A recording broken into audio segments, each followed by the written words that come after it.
And welcome everyone to another edition of Krown Gridiron Nation on TSN. There is Mike in the Argo Den. Gord is between two ferns somewhere in Vancouver. And I'm Jim on Football Island with another edition of the 2-Minute Offense. North Vancouver's Keelan White with 2 receptions for 25 yards as Montana escapes with a 1-touchdown win.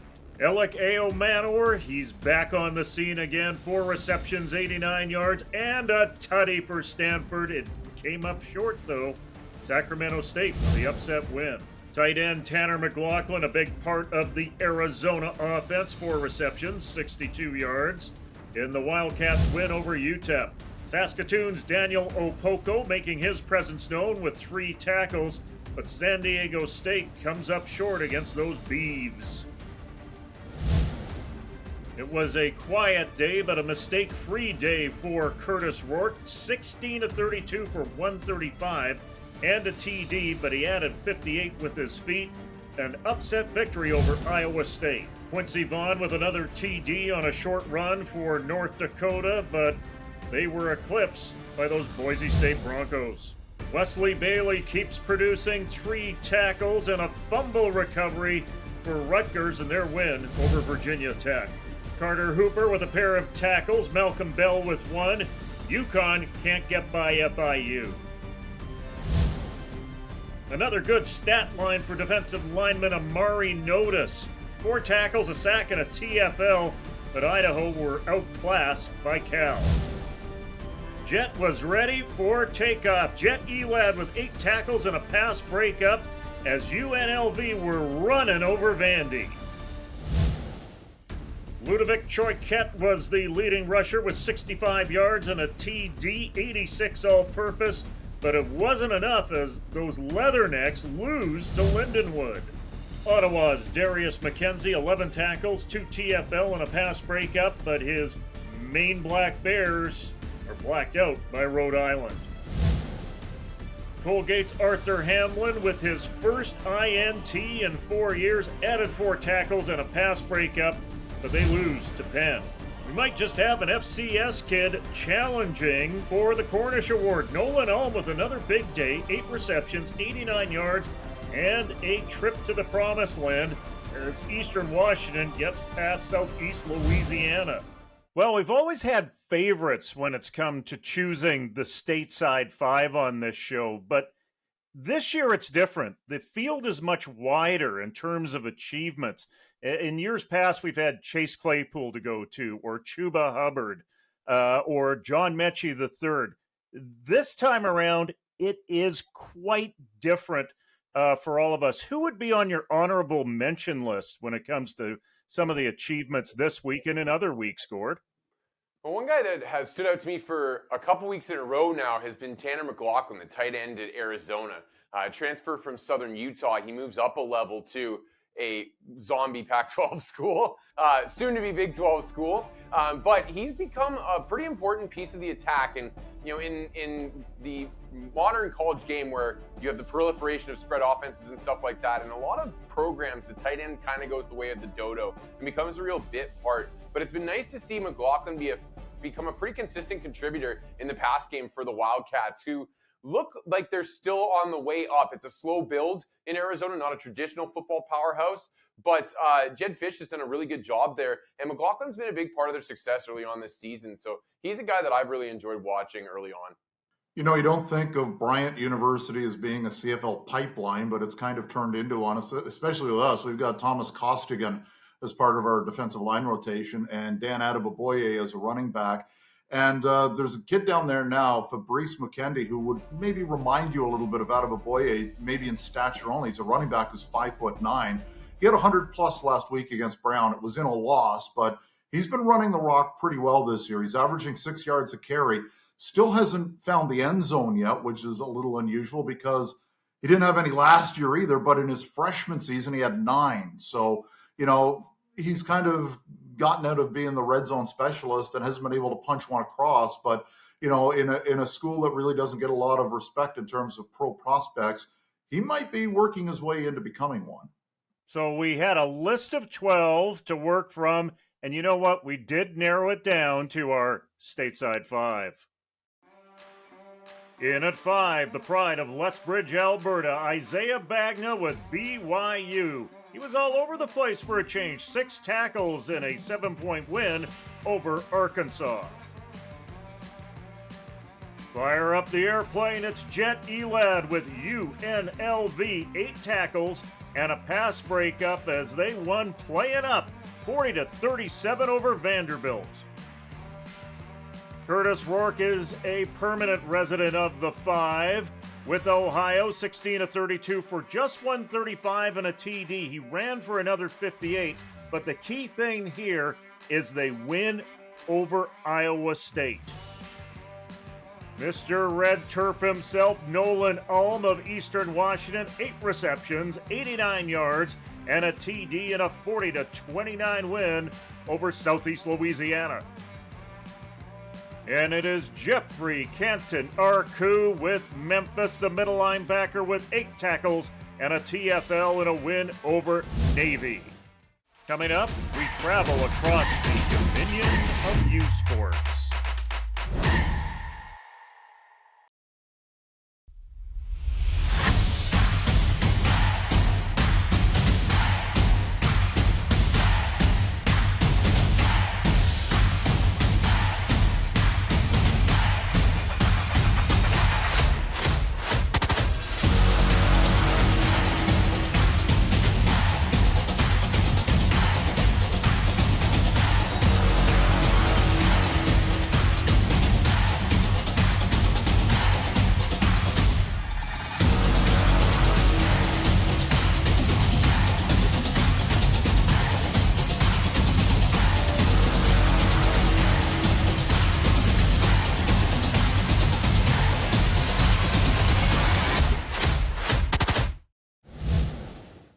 Welcome back, everyone. We're bringing something back from past years. We are the authority in youth sports, so it's the often imitated, sometimes maligned Power 7.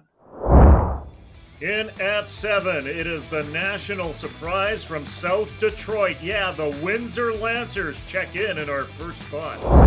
Taylor Elgersma has been on fire at quarterback for Laurier, and that is why they are in at 6. In at 5, it is Garrett Rooker's Flying Circus, the high-flying quarterback out of Texas, leading UBC to the spot. In at 4, you may be a little surprised at this. It is the Laval Rougeois. Why?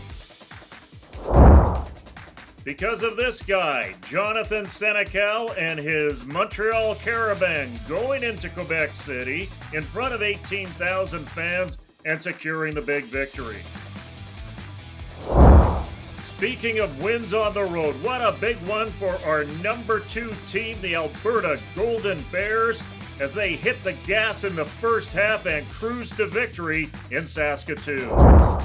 Well, the Purple Ponies needed a bit of a miracle against Queens, but they are in at our number 1 because they're the Purple Ponies.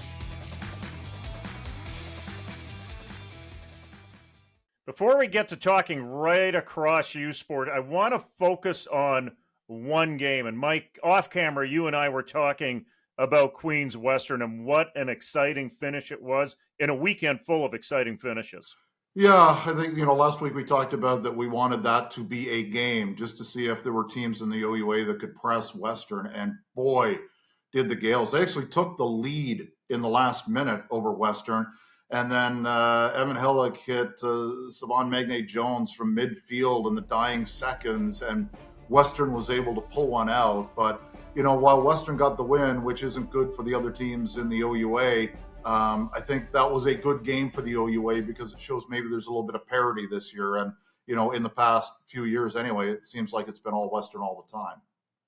Alberta goes into Saskatchewan and pulls out a win. Very convincing first half, by the way, by the Golden Bears. That place has been a boneyard for them in years past, Gord. What's the difference this year? The difference is, I think that Alberta's just a more well-rounded roster than they've been in years past.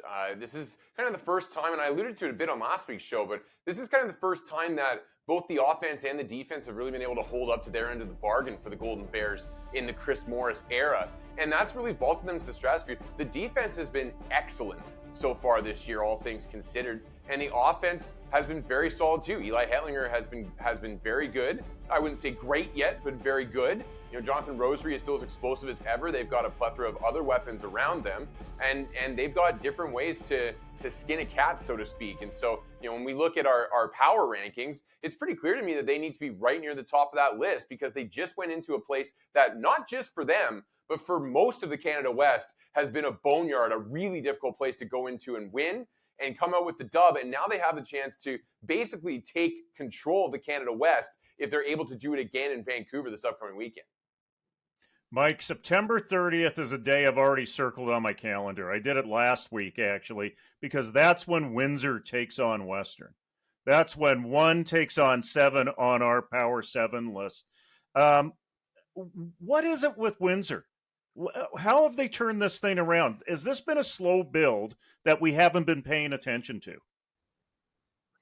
Yeah, it has been, and we talked last week about the Suselli family going in there, and it's not unique to have an OUA team poach somebody from Western, which they did with the Suselli clan in Windsor. We've seen Michael Faulds, who had great success as a player, revamp the program at Laurier, and Steve Snyder at Queens, where there's a little bit of life in there now that, maybe it just needed that little bit of oomph at the right time. And, they've added some players who can play. Danny Skelton has been decent this year, better than decent. That's not fair. He was a 60% passer last year. He's up around 75% this year. They've gotten really good line play, and defensively, they're bringing it. Koulade Amusan has been dynamite. He's leading the country in sacks this year. So they're getting good protection, good pressure, and it's more than just one guy. It's a running back by committee. It's receivers by committee. They're spreading the ball around. It's just a really, really good-looking team at every level. So I'm curious. They've taken care of business against that second level. They've beaten Guelph. They've beaten Mac. They've beaten Ottawa. Now they got to go play with the big boys. So I'm with you. I want to see what they can do against Western. I'm going to go actually off the board, and I think all of the Power 7 right now, the one that's the biggest surprise for me personally is Wilfrid Laurier. Taylor Elgersma has blossomed this fall and has exploded onto the scene. And I know that he's been on the CFL radar. Hoagie was mentioning off camera before we started filming that he's been involved in the last couple of Argos training camps. But the overall success for Laurier being right in the thick of things at the top of the OUA this year is not something I necessarily saw coming. With Alberta, I kind of did. Just like Mike did with Windsor. With Alberta, I noticed that they have recruited really well over the past handful of years and have really spread their wings to more than just the Alberta region to go get recruits. And Chris Morris has long been strong in that area, but he's added the coaching support to make that a more effective program. Laurier, on the other hand, nothing against Mike Faulds. I wasn't expecting them to be bad. I just wasn't expecting them to be this much of a factor in the OUA. Around the bend, Canadians? Yeah, we got lots of quarterbacks. We'll tell you about them in a sec.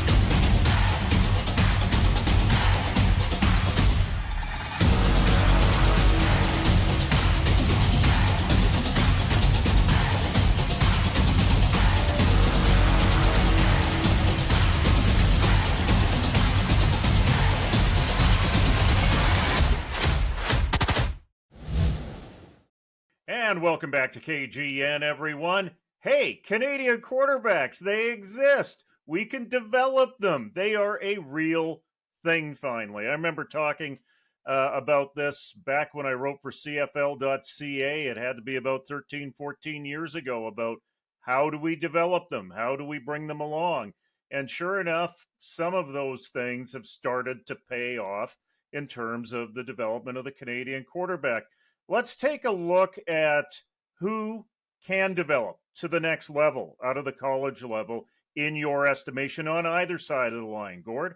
Well, I think we've talked more than enough about Curtis Rourke on this show, so I'm not going to go down that path again. The guy I want to talk about is Jonathan Senecal out at the University of Montreal. And coming off of the heels of his performance against Laval this past weekend, in which he showed that he can also be an effective running threat, running for 129 rushing yards against the Rouge et Or in a big 31-14 win. Senecal has been lights out to start this season. And one of the things that I think is particularly interesting, there's two things that I think are particularly interesting about his unique circumstance. Number one is in the CFL, I think that we've gotten to the point where the CFL isn't afraid to try a Canadian quarterback, but they're still maybe not convinced about putting a Canadian quarterback entirely with a USPORTS background out there. Senecal doesn't have that as he went down to UConn for a couple years and then transferred back to this side of the line to get more playing time. So I think that's a feather in his cap. And the other one is that you cannot ignore the old Danny Machocha connection that still exists there as he's running the Montreal Alouettes now, the former UDM head coach. There's a little bit of a connection there. That might provide a pathway for Senecal as well. I do know that he's hovered around their camp last year or two as well. So he's a really intriguing character. Despite only being about 6 feet nothing, I still think he's got the arm strength and the mobility to be a potential guy here. I was hoping at this stage of the season we'd be talking more about Christian Bayou, but the transfer hasn't worked so far when he went upstate from Penn State to Pitt, and he's just getting garbage time right now, which is tough because there's a hell of a lot of talent there. We just like to see it, play out at the NCAA level, whether it be at one of these schools that he's chosen, or maybe go to a smaller school, or maybe he's got an opportunity to get more reps. You mentioned earlier, Gordy, Taylor Elgersma, who's looked really good. He's got size. I mean, he's listed at 6'6", and he looks taller, and he's really progressed. And we talk about the progression of Canadian quarterbacks, and I think this USports CFL program, the internship and training camp, has been invaluable. And I've talked to enough guys who've gone through it. I've talked to coaches at the USport level who say, Mike, I was a different guy after he came back, and it was only a month, but being immersed in a professional landscape where they're going to practice every day, 2 practices a day, and then film again, and meetings, and just seeing how a professional quarterback operates and learning from professional coaches and professional athletes. Elgersma didn't look out of place, and neither of any of the quarterbacks who have come through the program. So I think USports has really benefited from this program, and it's a great way to keep development going.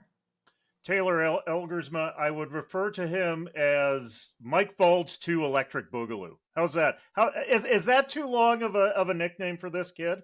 And also, Gord, does he have the tools to make it to the next level? Because when we look at Trey Ford, one of the reasons why he is so successful on a CFL field, it's because he looks like the best athlete on the field. Can Elgersma do this at the next level like this? Yeah, I mean, I like the comparison to his head coach. I definitely looked at his line this past weekend and said, that looks practically Faldsian.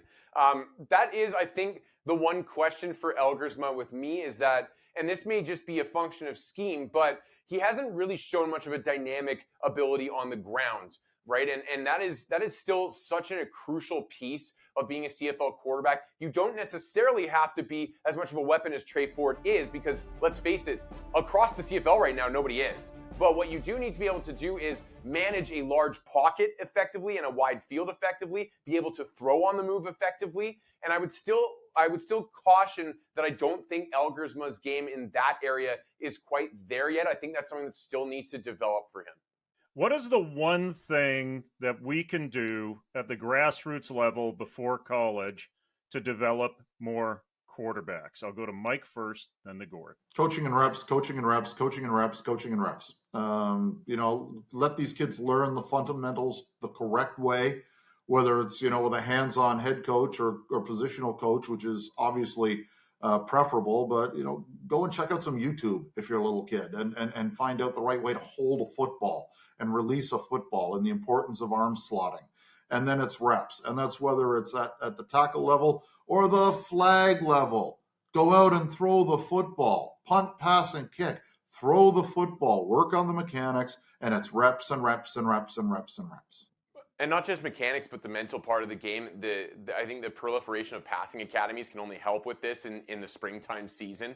I think more and more of that is going to be big for quarterbacks because one of the things that I've found in my experience is that oftentimes if a guy is taking whatever it is, the 4 months off, 5 months off between the end of your season and spring ball, you're kind of starting again from square one and you're having to drive back in your very basic coverage reads. And I think coaches across the country need to buy in and encourage their quarterbacks to do that, even if it's outside of their own program, their own control.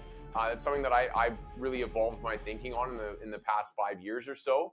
Is I used to really want to cling tight to my guys and teach them my way, and then I realized no, it's actually a good thing for them to go out there and listen to different voices. Especially for me, I'm a football guy, but I'm not necessarily an intimate quarterback knowledge guy. So some of those technical things, I just don't necessarily have the toolbox for. Somebody else can hit them. Whereas the scheme X's and O's things, I do have the toolbox for, and I can mentor that on my time. We still have games of the week. You won't want to miss this.